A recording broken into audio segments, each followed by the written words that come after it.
They told me level 10 didn't exist. Rumors passed between night shift engineers, stories traded over cold coffee, a floor so deep underground it wasn't on any blueprint. I thought it was a joke, until the day NASA reassigned me.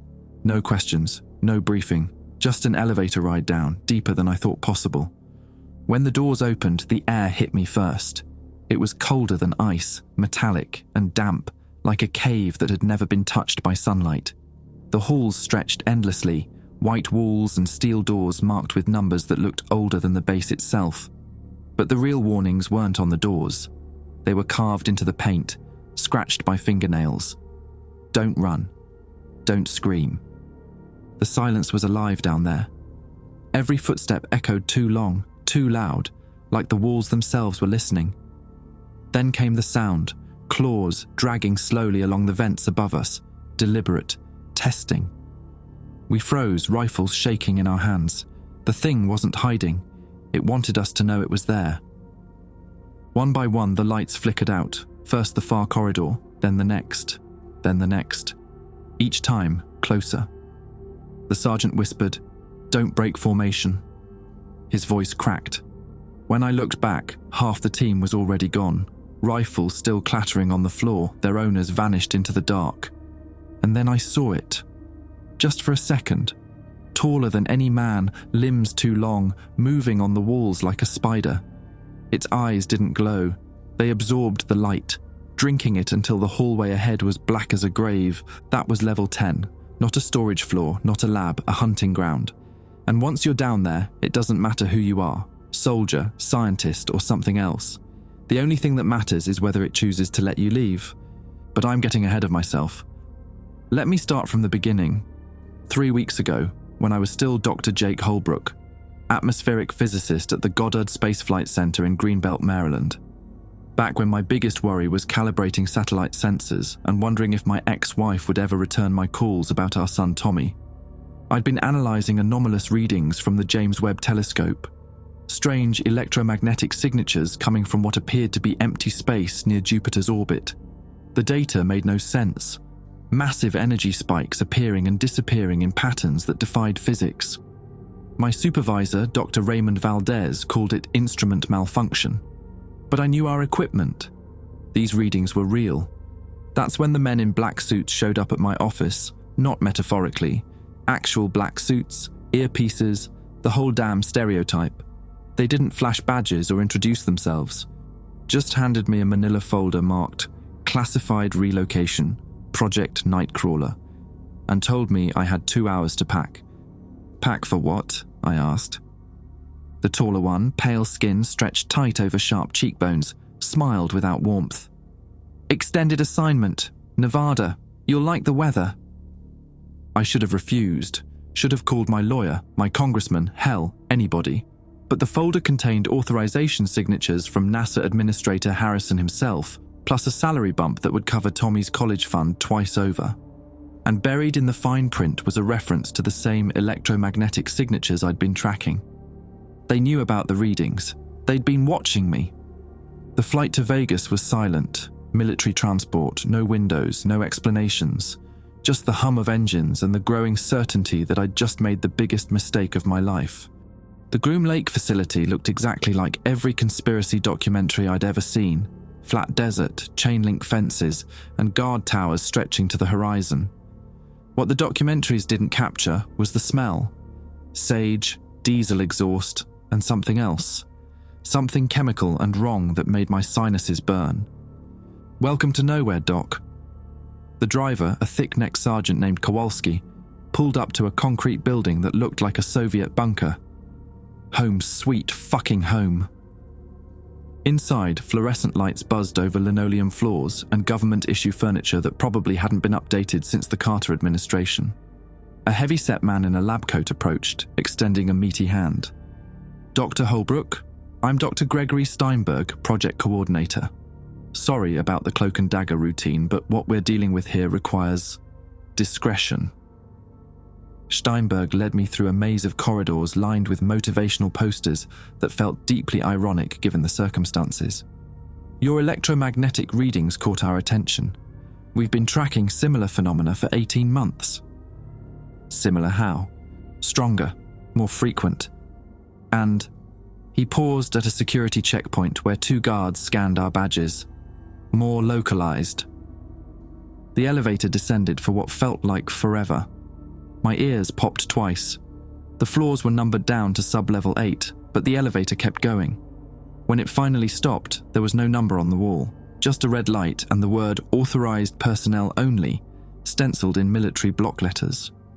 "Welcome to the real Area 51, Steinberg said. The hallway beyond was pristine white, lined with sealed blast doors marked with codes I didn't recognize. Scientists in hazmat suits moved between rooms like ghosts.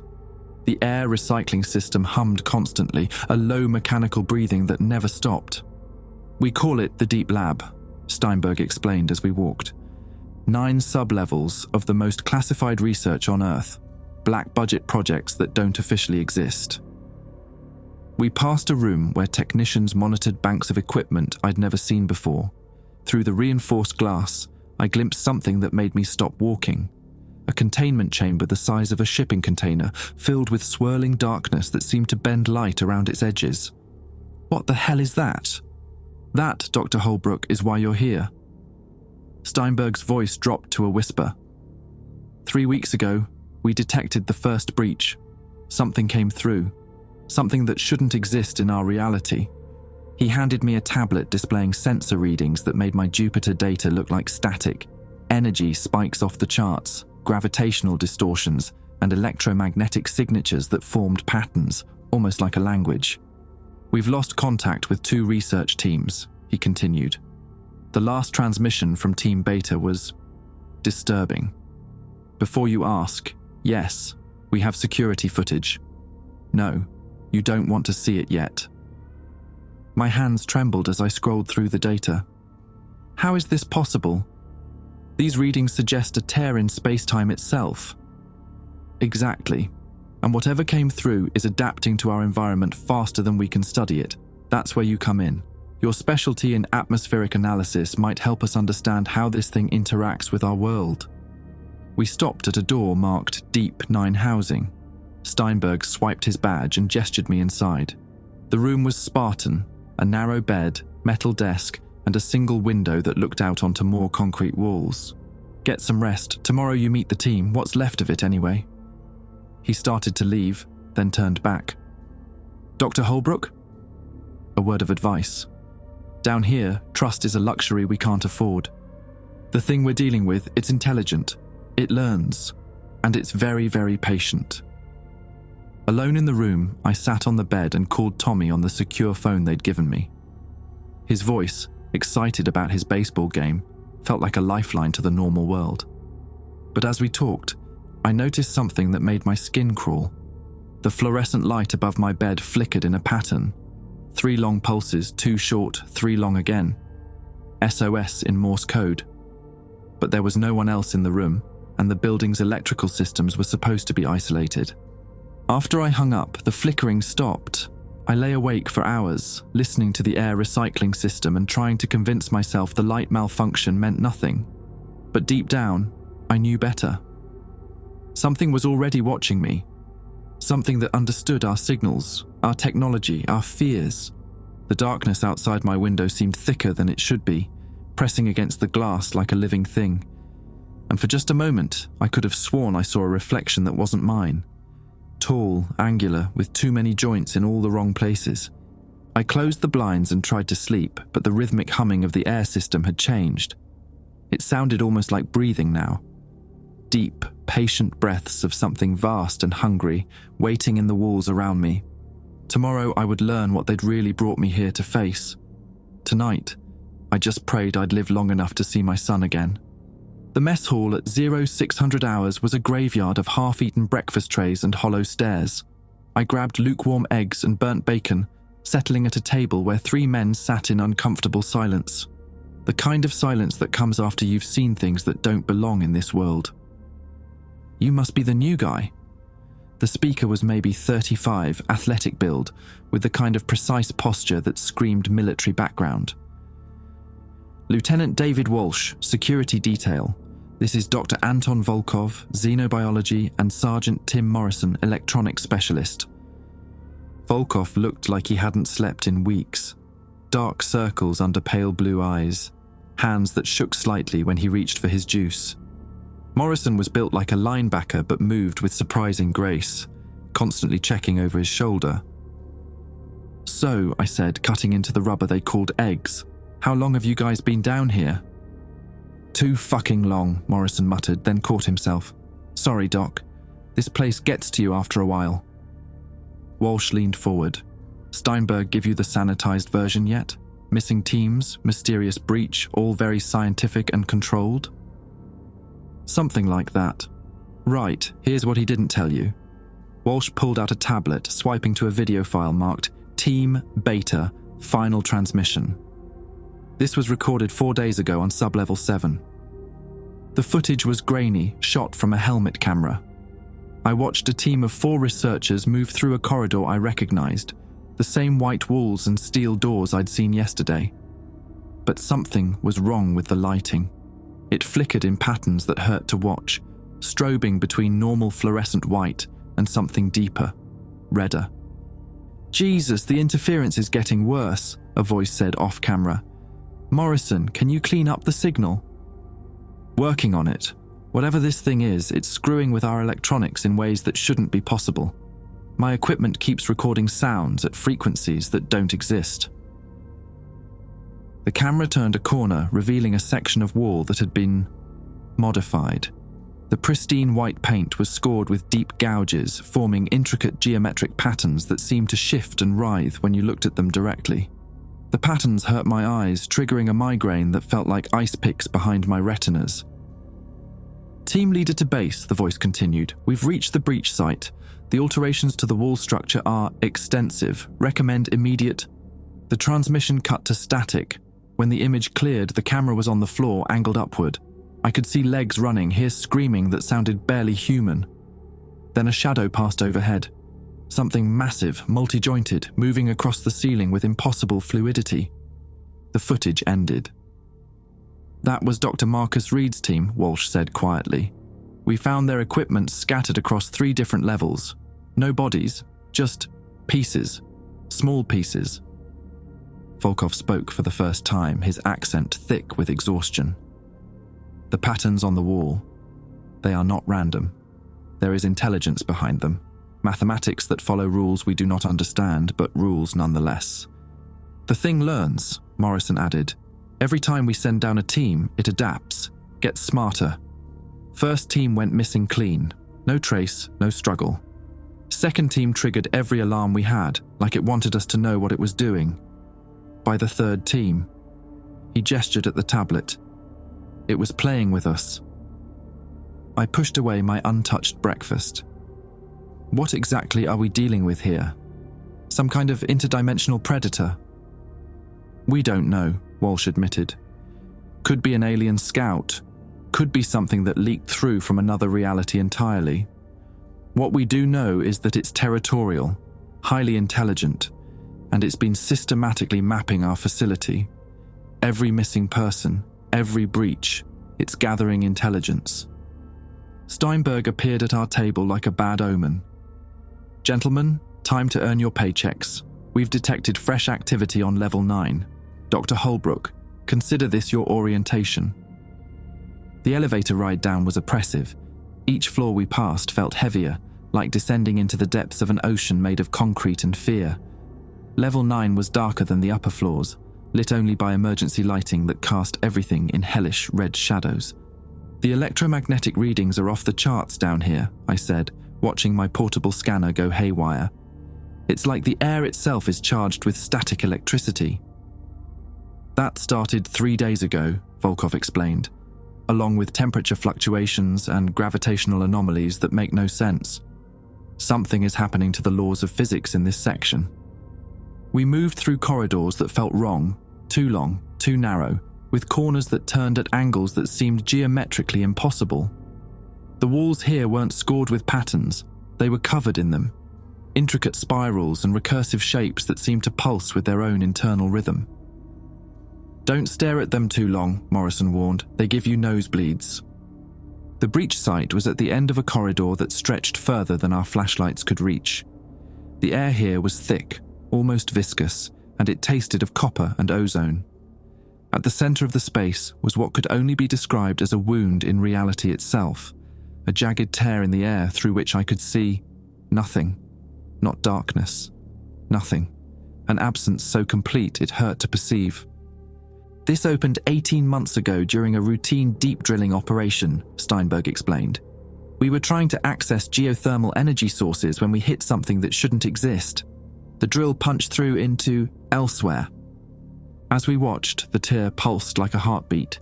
Each pulse sent ripples through the surrounding air, distorting light and sound in ways that made my vision swim. And with each pulse, the patterns on the walls grew a little more complex, a little more detailed. It's growing, I realized. The breach is expanding. 2 millimeters per day, Walsh confirmed. At current rate, it'll reach structural supports within 6 months. If that happens, he didn't need to finish. A breach this size, growing uncontrolled, could potentially tear apart the fabric of local space-time. The implications were terrifying, not just for the facility, but for everything within a radius we couldn't calculate.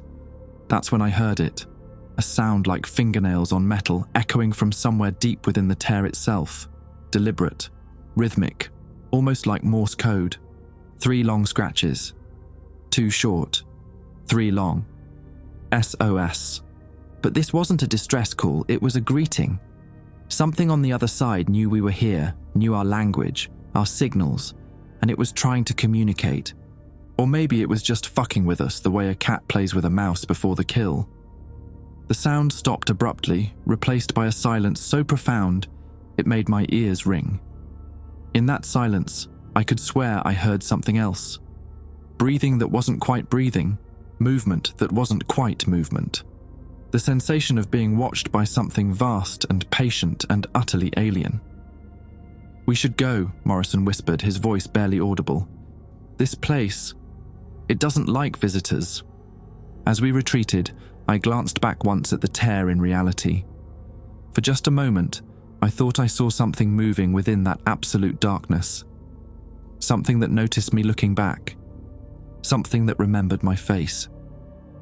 The emergency klaxon jolted me awake at 03:47 hours.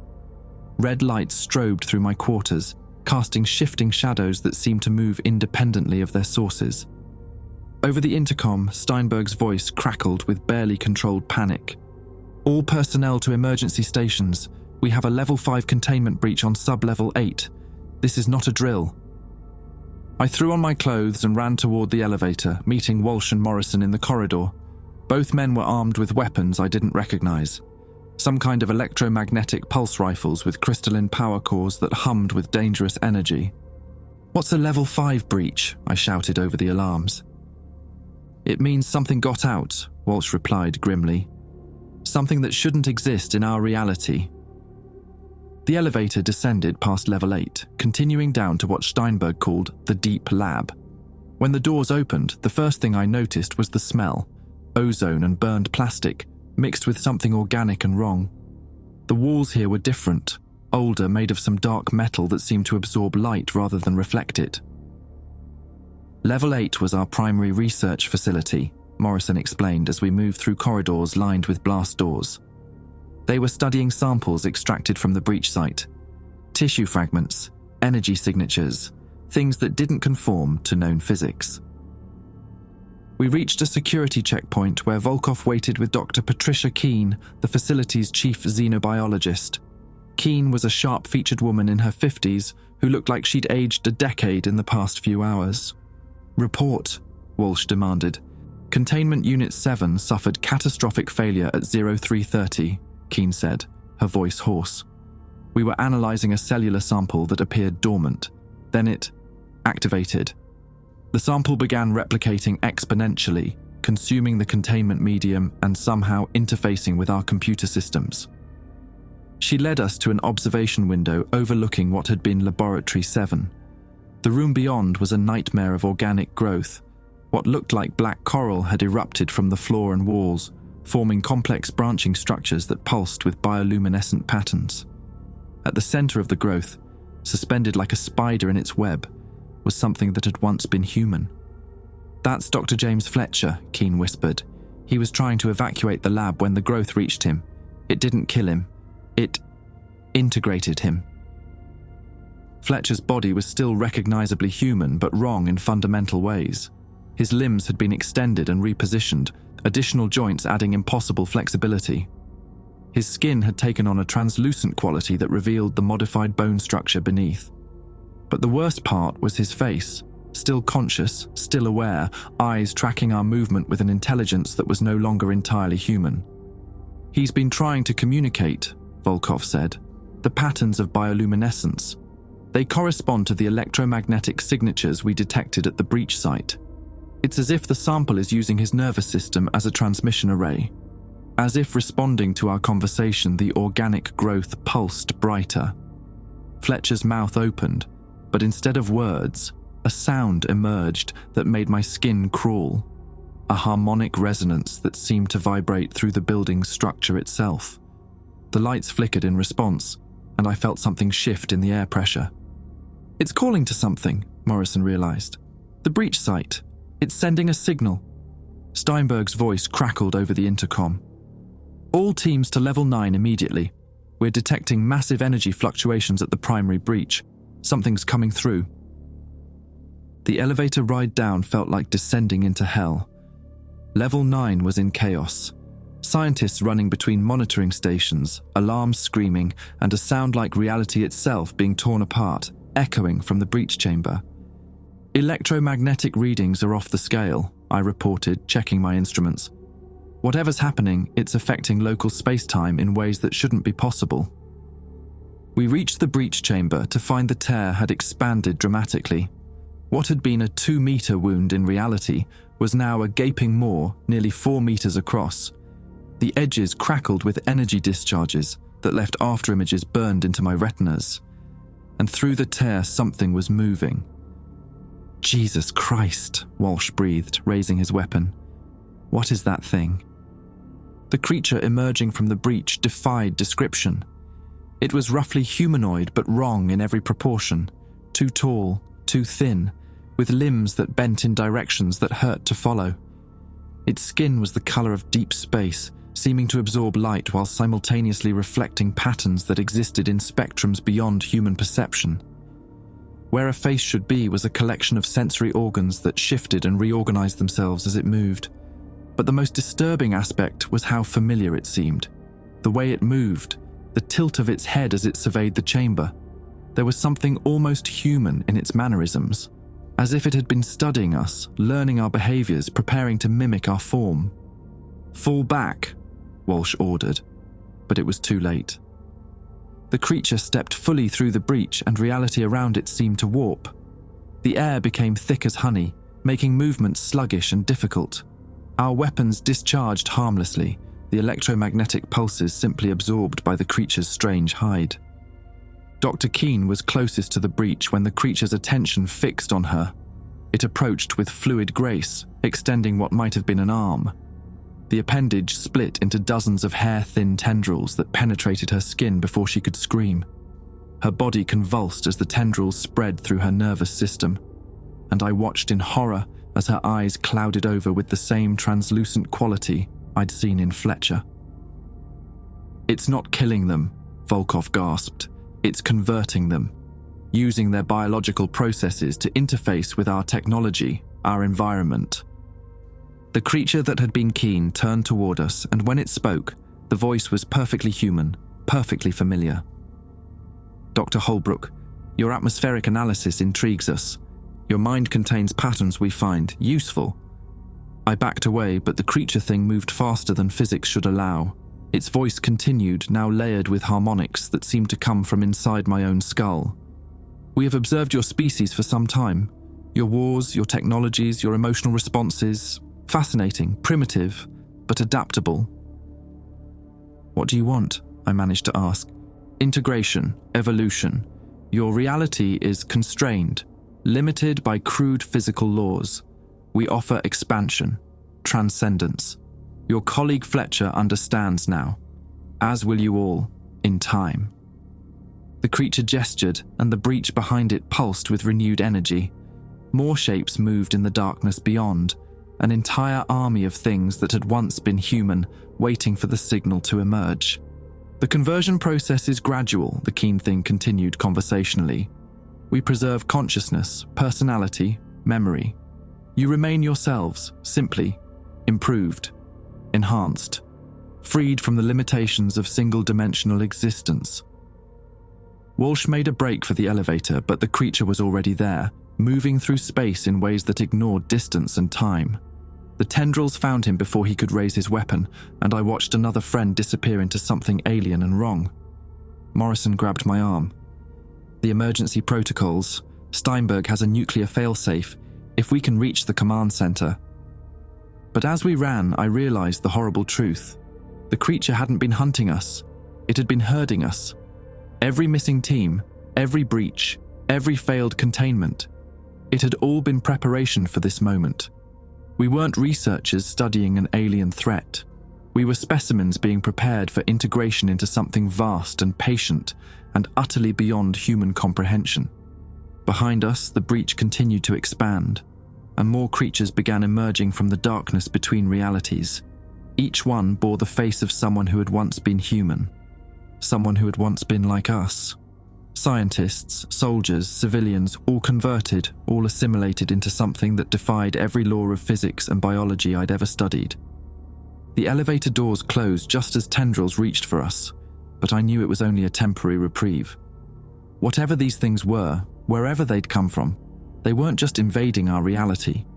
They were rewriting it, converting it into something that could sustain their impossible existence. And the worst part was the growing certainty that they were right, that this wasn't an invasion at all, it was an upgrade. An evolution from limited human consciousness into something broader, deeper, more connected to the fundamental structures of reality itself. I thought of Tommy, safe in his normal world of baseball games and homework. How long before these things reached the surface? How long before everyone I'd ever cared about became just another face in their collection of converted specimens? The elevator climbed toward the upper levels, but I could feel something following us through the shaft. Patient. Inevitable. Already inside the building's systems, spreading through the electronics like a virus of pure thought. Level 10 was waiting for us. And somehow, I knew that's where this had always been leading. The command center was in complete disarray when Morrison and I burst through the doors. Monitors displayed cascading system failures across every level of the facility. Red warning lights bathed everything in hellish crimson, and the air reeked of ozone and burning circuits. Steinberg stood at the central console, frantically typing commands that seemed to have no effect. Volkov huddled near a bank of servers, pulling cables and muttering in Russian. 3 other technicians I didn't recognize worked desperately at their stations, faces pale with terror. "Report!" Morrison barked. "It's in the system," Steinberg said without looking up. "Whatever those things are, they're not just biological. They interface directly with our electronics, treating our computers like extensions of their nervous system. We've lost containment on every level." I checked my atmospheric readings and felt sick. The electromagnetic signatures are spreading through the building's infrastructure. It's like the facility itself is becoming part of their network. "That's not the worst part," Volkov called out. "I've been monitoring communications. The base commander activated Protocol 7 15 minutes ago." Morrison went white. "Shit, how long do we have?" "What's Protocol 7? I demanded. Steinberg finally turned from his console, defeat written across his features. "Nuclear sterilization. In 47 minutes, a tactical warhead will detonate directly above us. The official story will be a gas leak explosion. Everyone dies, but the contamination is contained." "There has to be another way," I said. "An evacuation protocol, emergency exits." "The elevators are compromised," one of the technicians reported. "Whatever's controlling them isn't human anymore. Every time someone tries to reach the surface, the car stops at level 9. No one comes back up." Morrison moved to a weapons locker, distributing electromagnetic pulse grenades to everyone present. These might slow them down, but they won't stop the conversion process, once those tendrils make contact. He didn't finish, but we all understood. Walsh and Keane were gone. transformed into something that wore their faces while serving an alien intelligence. How many others had suffered the same fate? "There's one option," Steinberg said quietly, "level 10. The room fell silent except for the distant sound of alarms and failing systems. "Level 10 doesn't exist," Volkov protested. "It's just rumors, ghost stories told by night shift workers." "It exists," Steinberg confirmed. 40 years ago, during the height of the Cold War, we built a deep containment facility for objects that couldn't be explained or destroyed. Things recovered from crash sites, artifacts that defied known physics, experiments that went wrong in ways the public could never know about. He accessed a hidden panel on his console, revealing controls I'd never seen before. Level 10 has independent power, isolated air systems, and containment protocols that predate modern electronics. If those things can interface with our technology, then we need to get somewhere they can't reach. "How do we access it?" Morrison asked. "There's a maintenance shaft behind the reactor housing. It leads to an old freight elevator that operates on mechanical systems." "But," Steinberg hesitated, "Level 10 was sealed for a reason. We don't know what condition the containment units are in after 40 years of isolation." The lights flickered, and for a moment I could swear I heard something moving in the ventilation system above us. A scraping sound, like claws on metal growing closer. "Decision time, gentlemen," Morrison said, checking his weapon. "Stay here and get converted into alien puppets, wait for the nuke to vaporize us, or take our chances with whatever horrors are locked away on level 10. The choice wasn't really a choice at all. We gathered emergency supplies, water, rations, medical kit, and what ammunition remained. Then followed Steinberg through a maze of service corridors I didn't know existed. The deeper we went, the older the architecture became.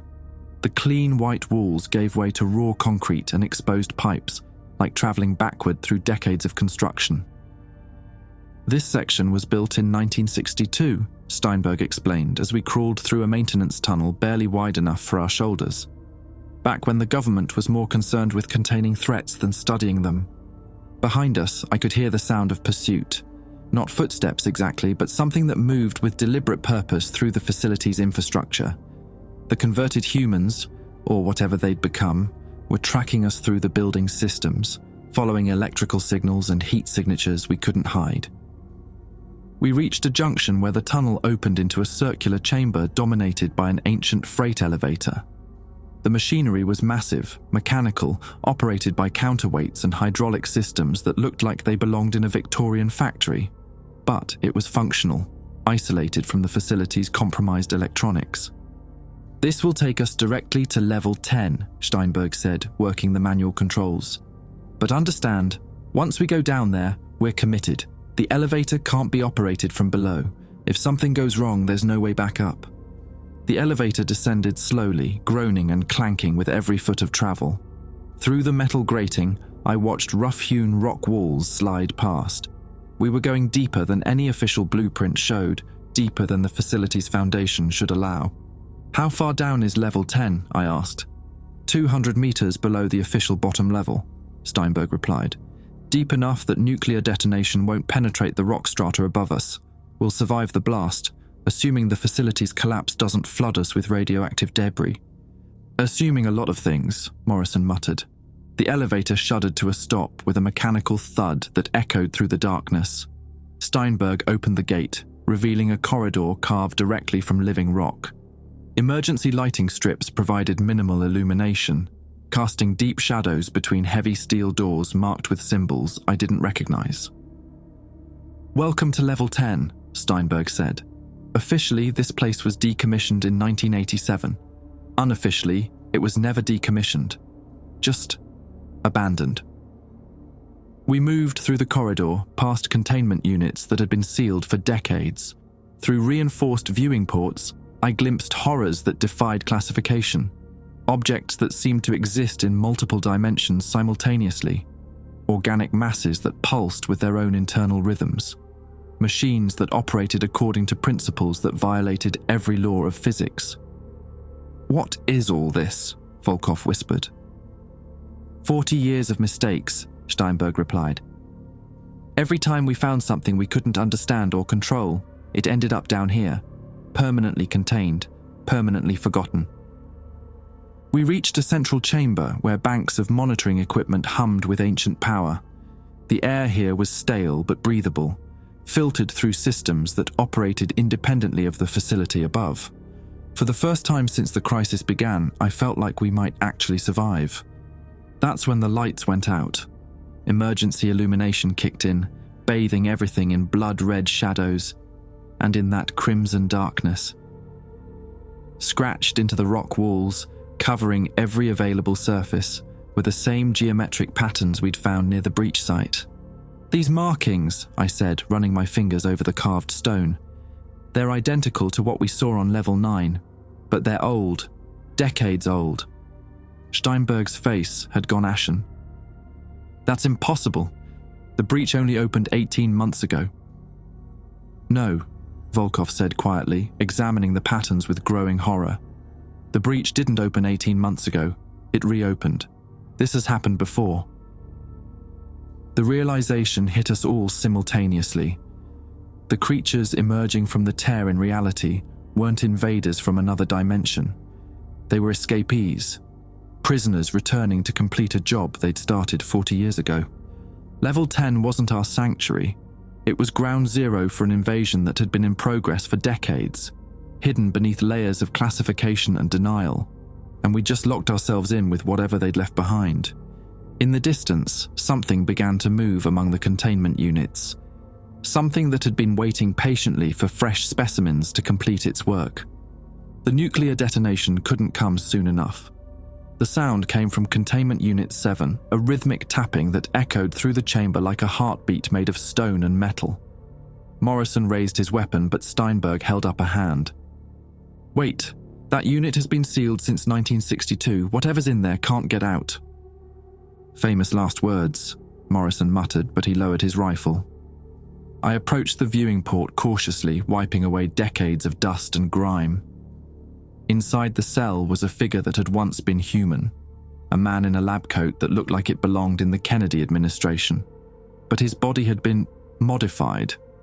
Extended limbs, translucent skin, and those familiar tendrils emerging from his fingertips like organic cables. The figure noticed me watching and turned. When he smiled, his voice somehow carried through the reinforced walls, transmitted directly into my skull like a radio signal. "Dr. Holbrook, we've been expecting you." "That's impossible," I whispered. "You've been contained for 40 years. Time moves differently for us now. We exist in multiple temporal states simultaneously.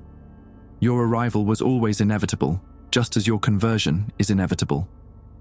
The figure pressed his palm against the containment glass, and I watched patterns of light pulse beneath his skin. "We are patient, we are persistent, and we are already inside your mind." Volkov pulled me away from the viewing port. "Don't listen to it. These things are psychological manipulators. They plant suggestions, false memories, doubt about your own reality." But the damage was done.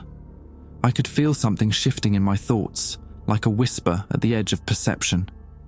Images that weren't mine, memories of places I'd never been. A vast network of consciousness stretching across dimensions, offering communion and understanding beyond human comprehension. "The files," Steinberg said suddenly, rushing to an ancient computer terminal.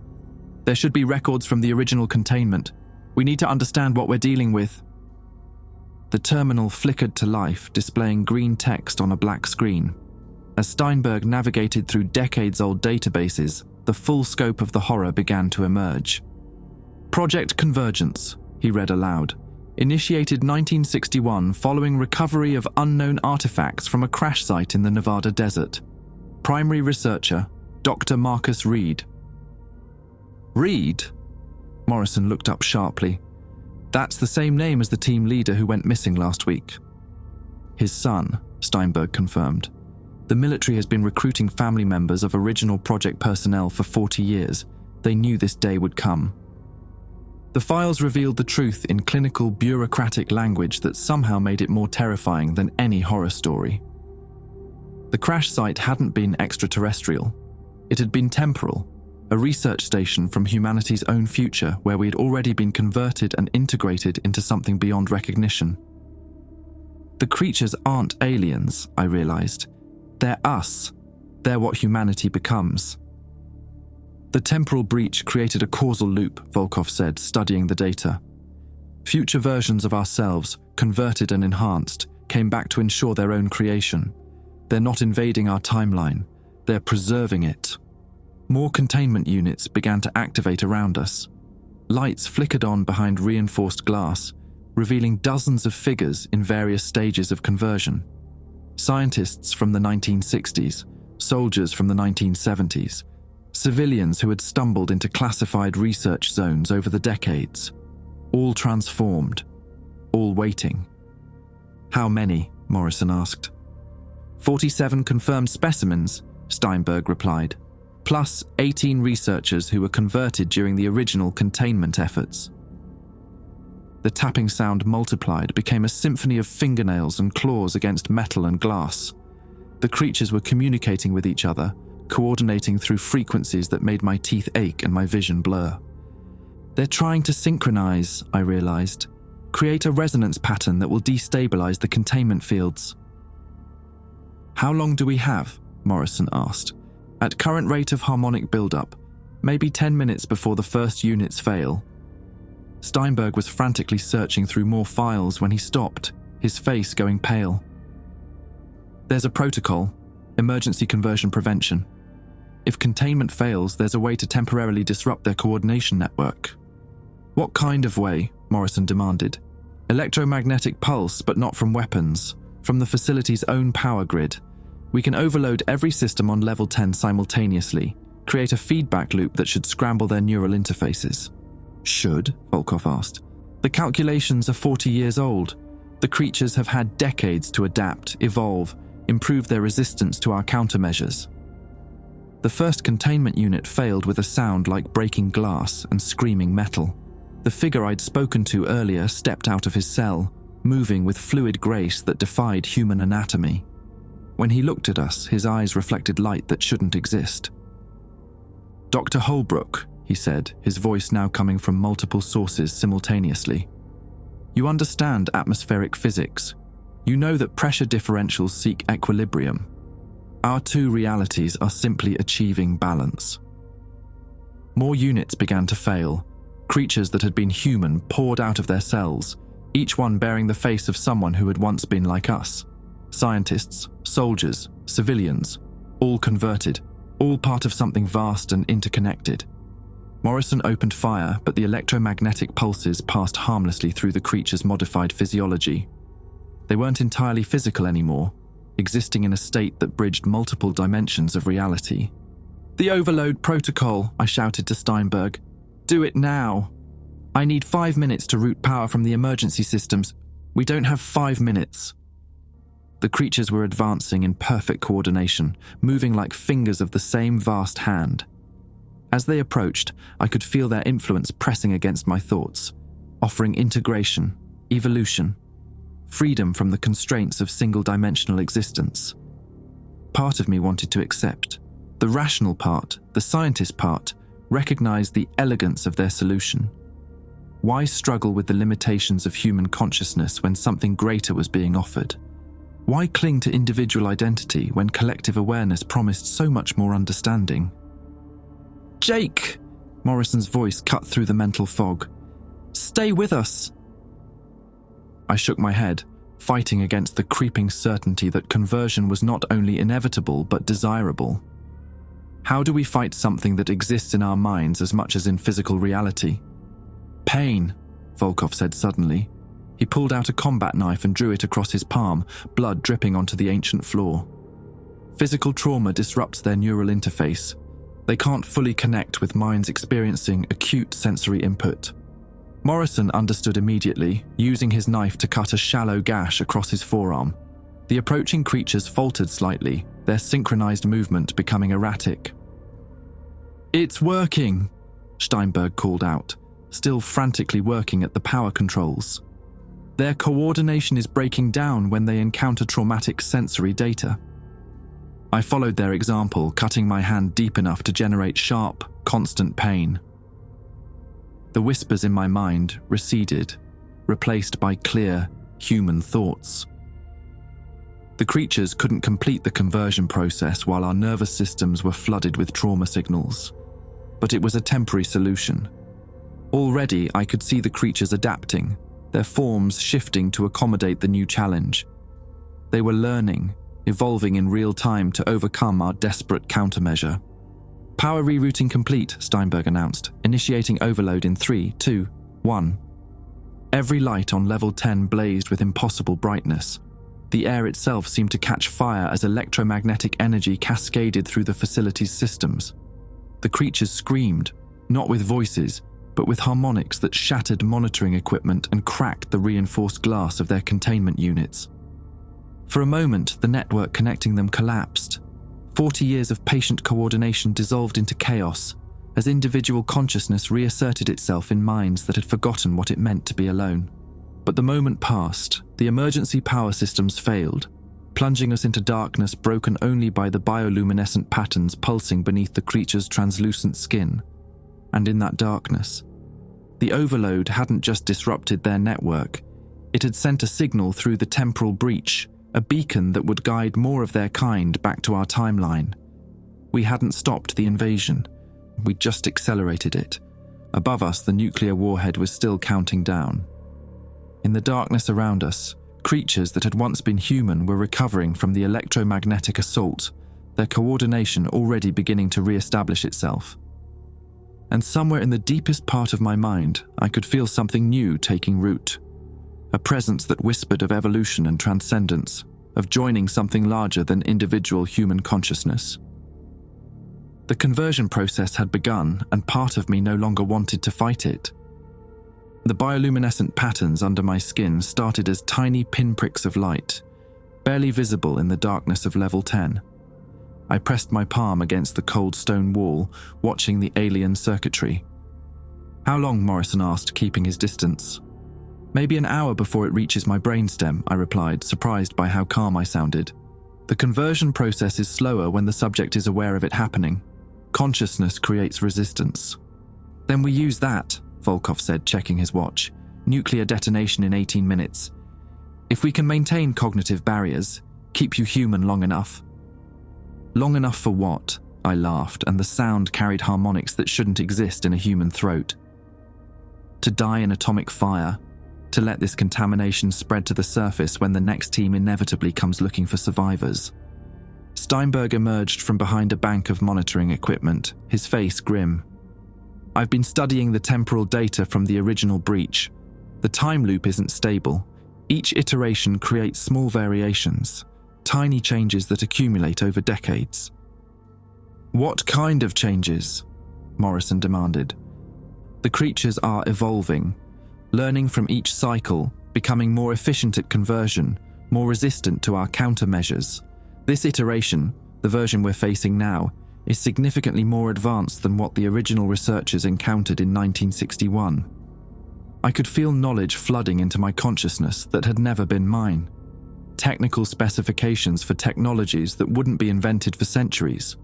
Mathematical principles that described the universe in ways human science had never imagined. The collective memory of a species that had transcended the limitations of individual existence. They're not just converting us, I realized. They're upgrading us. Each generation of converted humans becomes the foundation for the next temporal iteration. We're not the end product. We're raw material for something better." "Better?" Morrison Street. "You call this better?" "Losing your humanity, your individuality." "Individuality is inefficient," I replied, then stopped, horrified by my own words. The thought had felt completely natural, completely logical. God, they're already inside my head. Volkov approached cautiously, medical scanner in hand. "The neural infiltration is accelerating. Foreign proteins are interfacing with your synaptic structures, creating new pathways while preserving existing memories." "Can you stop it?" Steinberg asked. "Not stop, but maybe redirect." Volkov pulled out a hypodermic needle filled with clear liquid. "Experimental neural inhibitor. It won't reverse the conversion, but it might give us control over which aspects of consciousness remain human." "What's the risk?" I asked. "Death, permanent brain damage, or worse, Incomplete conversion that leaves you aware but unable to resist their influence. The creatures around us had reorganized into a loose circle, no longer advancing but maintaining position. They were waiting, I realized. Waiting for my conversion to complete so I could serve as a bridge between their collective consciousness and my remaining human companions. "Do it," I said. Volkov injected the neural inhibitor directly into my carotid artery. The effect was immediate and agonizing, like having my brain rewired with live electrical cables. The bioluminescent patterns under my skin flickered erratically, and for a moment I could feel the collective consciousness of the converted trying to reassert control. But something else happened. The inhibitor didn't just block the conversion process. It created feedback in the neural network connecting all the creatures on level 10. Their perfect coordination faltered as my partially converted brain introduced chaos into their shared consciousness. "It's working," Morrison said, watching the creatures stumble and collide with each other. "They're losing synchronization." "Not for long," I gasped, fighting to maintain my sense of self as alien thoughts pressed against my consciousness. "The network is adapting, learning to route around the interference I'm creating." Steinberg was frantically searching through more archival data when he stopped, his face lighting up with desperate hope. "There's something else. A kill switch built into the original containment protocols. If we can access the main temporal breach on level 9. "Level 9 is compromised," Morrison pointed out, crawling with those things. "Not just compromised, connected. The breach is the focal point of their entire network. If we can introduce enough chaos into the system at the source." "A temporal feedback loop," I finished, the mathematics suddenly clear in my enhanced consciousness. "Disrupt the causal relationship that allows the future versions to influence the past." "But someone would have to deliver the disruption directly to the breach itself," Volkov said, "and the level of electromagnetic interference required would be lethal to any unprotected human." I looked down at my hands, where the bioluminescent patterns were now clearly visible beneath the skin. "Not to someone who's already partially converted. I could survive the interference long enough to complete the sequence." "You'd be cut off from the collective," Steinberg warned, "isolated in a partially converted state with no possibility of completing the transformation. It would be unpleasant." Unpleasant was a polite way of describing eternal consciousness trapped between human and alien states of being, but it would break the temporal loop, prevent future iterations of the invasion. "There's another problem," Morrison said, checking his weapon. "The elevator shaft is the only way to level 9, and it's controlled by their network. We'd be walking into a trap." "Not walking," I corrected, feeling new knowledge surface in my consciousness. "The converted don't just use elevators. They've been modifying the facility's infrastructure for decades, creating passages that exist in folded space. I can access those routes now." The creatures around us had recovered from the initial disruption and were beginning to close ranks again, but their coordination was still imperfect, still vulnerable to the chaos my partially converted brain was introducing into their network. "Nuclear detonation in 7 minutes, Volkov announced. "I made the decision that would haunt me forever. I'm going. If I can reach the breach and introduce enough temporal interference, the time loop collapses. No more invasions, no more conversions." "And you?" Morrison asked. I didn't answer because there was no good answer. Success meant trapping myself in a state between human and alien consciousness, isolated and alone for whatever remained of my existence. Failure meant the conversion would complete and I'd become another node in their collective. "Tell Tommy." I started, then stopped. What could I possibly tell my son about this? How could I explain that his father had chosen to become a monster to prevent worse monsters from destroying the world? "Tell him his dad was a scientist who tried to solve problems," I said finally. The creatures parted as I approached, recognizing the growing alien presence within my consciousness as kindred. The passage I accessed wasn't visible to human perception, a fold in space that connected level 10 directly to the breach chamber on level 9. Stepping through felt like being turned inside out while maintaining perfect awareness of the process. Reality twisted around me in ways that violated every principle of physics I'd ever learned. yet somehow made perfect sense to my altered consciousness. I emerged in the breach chamber to find it transformed beyond recognition.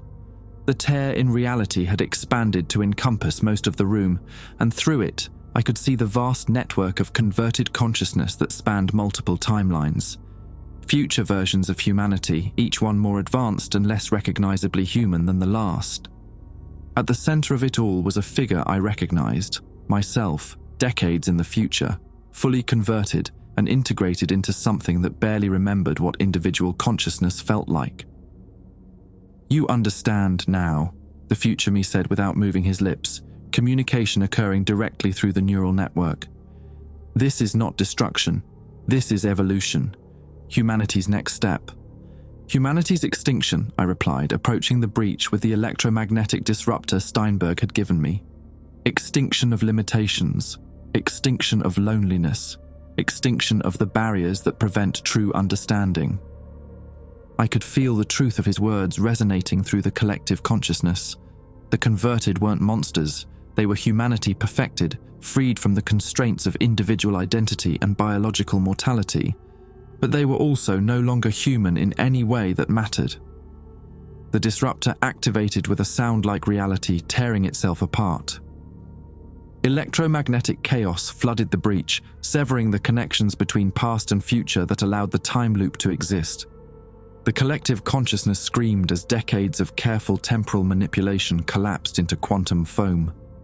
The last thing I saw before the nuclear detonation was my future self dissolving, along with all the other converted versions of humanity that had never existed, would never exist. I had won. And in winning, I had lost everything that made me human. The explosion reached us 2 seconds later. The nuclear detonation should have vaporized everything within a 2-mile radius. Instead, I found myself suspended in a bubble of twisted space-time, watching the explosion unfold in slow motion around me. The electromagnetic disruptor had done more than collapse the temporal loop. It had created a pocket of altered reality where different physical laws applied. Through the distorted air, I could see the facility above being consumed by atomic fire. Concrete and steel became plasma, then nothing. The desert surface turned to glass, then vapor. But here, in this impossible space carved out by colliding timelines, I remained conscious and aware. The partial conversion had saved me from immediate death while trapping me in something worse than mortality. I could feel fragments of the collective consciousness still lodged in my neural pathways, like splinters of alien thought. Knowledge that wasn't mine, memories of futures that would never exist, and the constant pressure of something vast and patient trying to reassemble itself. "Impressive work, Dr. Holbrook." I turned to find myself facing Morrison, but wrong. His skin held the familiar translucent quality, and when he moved, reality rippled around him like water disturbed by a stone. This wasn't the Morrison I'd known. This was something wearing his appearance, pulled from a timeline that no longer existed. "You're dead," I said. "The loop collapsed. All of you should be gone." Death is a human concept. We exist in quantum superposition now, simultaneously real and unreal, present and absent. The Morrison thing circled me with predatory grace. "You've disrupted our careful orchestration, forced us to adapt more rapidly than we anticipated." More figures emerged from the distorted space around us. Steinberg, Volkov, Walsh, Keane, all bearing the signs of conversion, all pulled from collapsed timelines where they'd undergone the transformation. But these versions were different, more sophisticated, as if the severed temporal loop had accelerated their evolution. "The beauty of quantum mechanics," the Steinberg thing explained conversationally, "is that information can never be truly destroyed. When you collapsed our timeline, you simply compressed 40 years of development into a single moment. We've become something more concentrated, more focused." I tried to move but found my body responding sluggishly. The partial conversion had given me resistance to their influence, but also bound me to their quantum state. I was neither fully human nor fully converted, a bridge between realities that they could use to anchor themselves in this collapsed space-time. "What do you want?" I asked, though part of me already knew. "Completion," the Volkov thing replied. "Your disruption prevented our gradual integration of humanity across multiple timelines. But it also created an opportunity for direct intervention. One person, properly converted and positioned, could spread our influence more efficiently than centuries of careful manipulation. They began to close in, and I could feel their collective consciousness pressing against my mind with renewed force. But the electromagnetic interference had left permanent damage in my neural pathways, creating static that prevented full integration. You can't convert me completely, I realized. The disruptor scrambled my brain chemistry too thoroughly. No, the Morrison thing agreed, but we can use you as a transmission vector. Your partially converted state makes you undetectable to human screening procedures. You could return to the surface, resume your life, and slowly spread our influence through personal contact. The horror of it struck me. They weren't offering transcendence anymore. They were making me into a plague carrier. Everyone I touched, everyone I spoke to, would gradually begin the conversion process. My son Tommy, my ex-wife, my colleagues at NASA, all of them would become nodes in a network that would spread across the globe like a virus of consciousness. I won't do it, I said.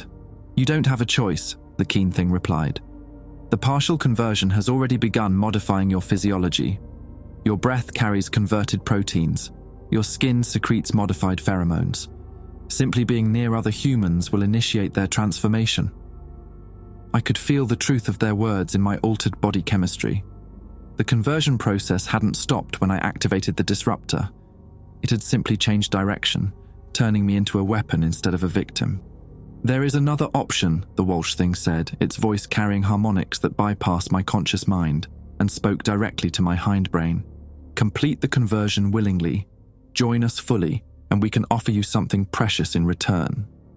The space around us shimmered, and suddenly I was looking at Tommy. Not a converted version, not a quantum echo from a collapsed timeline. My actual son, somehow present in this impossible pocket of reality. Dad. Tommy's voice was exactly as I remembered, confused and frightened. Where are we? What happened to your skin? It's not real, I whispered, but the thing wearing Morrison's face smiled. Reality is subjective now. Quantum mechanics allows for simultaneous states of existence. He can be both real and unreal, present and absent. Complete your conversion and we'll ensure his timeline remains stable. Refuse and he'll never exist at all. I reached toward Tommy with a trembling hand, watching the bioluminescent patterns pulse beneath my skin. He was real enough to touch, real enough to hold, but I could also see the deeper truth. He was a quantum construct, held in existence by the same forces that had preserved the converted beings from the collapsed timeline. Choose quickly, the Steinberg thing urged. The pocket reality we've created is unstable. Without a properly converted anchor point, it will collapse within minutes. Everything here, including your son, will cease to exist. Tommy looked at me with trust that cut deeper than any physical wound. Dad, what's wrong with your eyes? They're glowing. The partial conversion had advanced further than I'd realized. My vision now extended into spectrums beyond human perception, and I could see the quantum threads holding this pocket reality together. They were already beginning to fray, reality starting to unravel at the edges. But I could also see something else, a way to stabilize the pocket without completing my conversion. It would require sacrificing the quantum echoes of my former teammates, using their converted consciousness as fuel to maintain Tommy's existence, while allowing him to return to his proper timeline. There's a third option, I said, understanding flooding through my enhanced perception. I can anchor the pocket reality by burning out my partial conversion. It'll stabilize Tommy's quantum state long enough for him to return to his timeline, but it'll also destroy every trace of the collective consciousness trapped here. The converted beings realized what I was proposing and moved to stop me, but they were quantum constructs now, bound by the same rules that governed this pocket reality. I was the only truly stable element here, the only one capable of choosing the pocket's fate. You'll die, the Morrison thing warned. Complete neural burnout from quantum discharge. There'll be nothing left to preserve or convert. But Tommy will live, in his proper timeline with no trace of contamination. I began the process before they could stop me, flooding my nervous system with controlled electromagnetic discharge. The partial conversion fought against the burnout, alien consciousness screaming as it was systematically erased from my neural pathways. "Dad!" Tommy reached for me as reality started to shift around us. "Remember that I love you," I managed to say as the quantum discharge reached my brainstem. "Remember that everything I did was to keep you safe." The last thing I saw was Tommy fading back to his proper timeline, confusion and terror replaced by the peaceful sleep of a child who would wake up tomorrow in a world where monsters existed only in nightmares. The converted beings dissolved as their quantum anchor points burned out, their consciousness finally and permanently severed from any possible timeline. The pocket reality collapsed, but not before ensuring Tommy's safe return to a world where none of this had ever happened.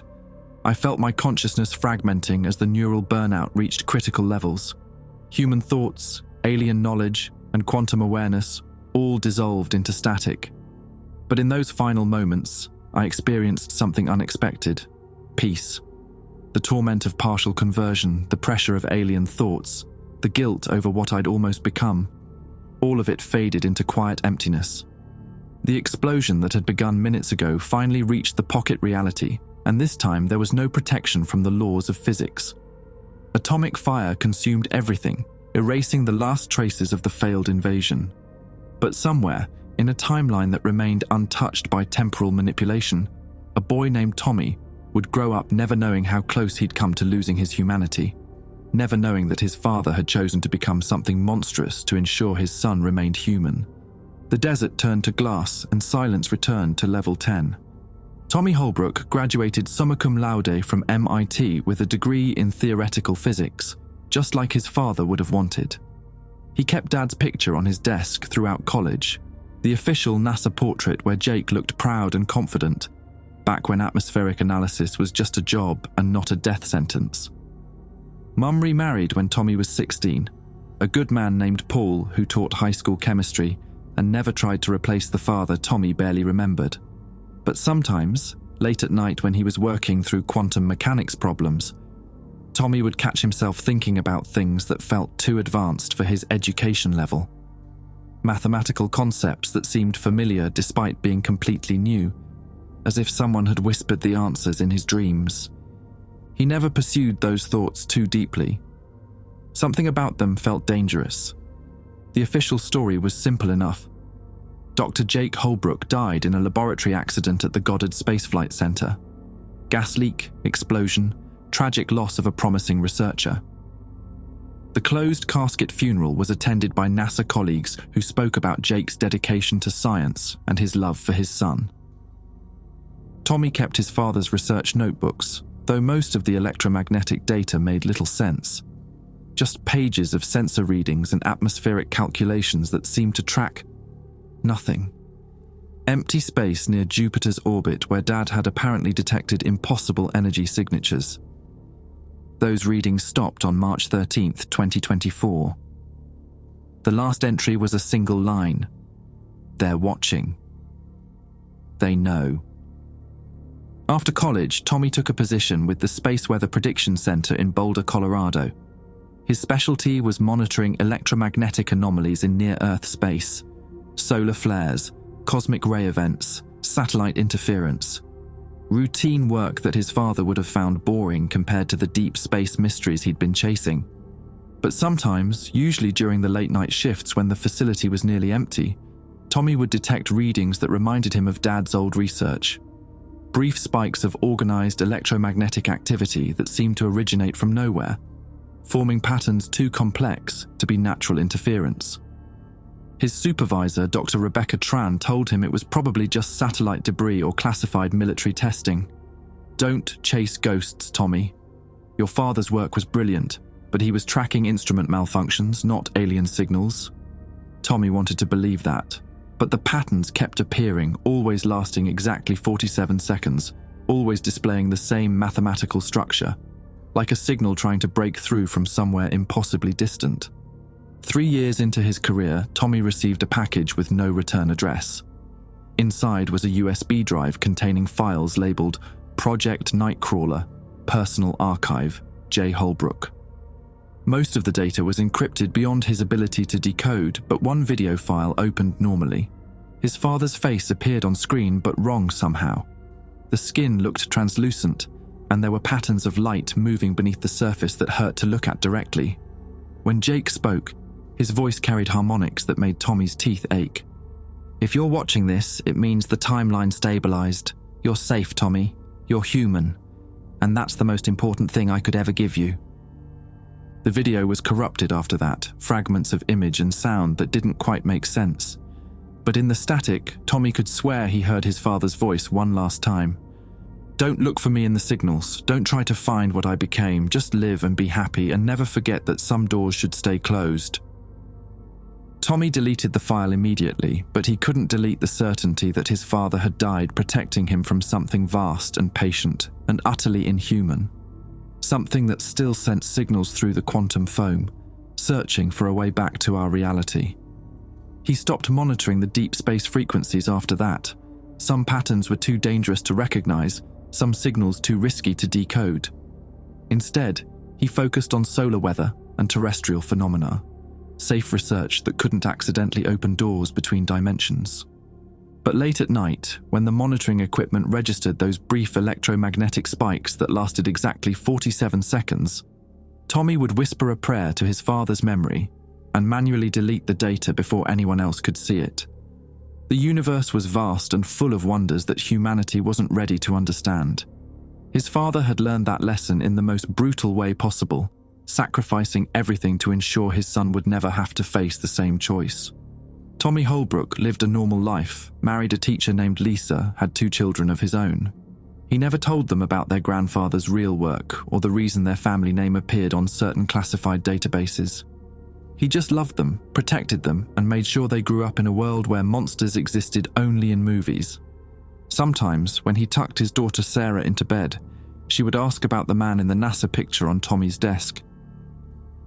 "He was a scientist," Tommy would say. "He studied the sky and loved us very much."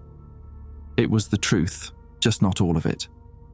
The rest would stay buried in classified files and deleted data, a secret that died with the heroes who paid the ultimate price to keep humanity human. In the Nevada desert, sand had turned to glass in a perfect circle 2 miles across.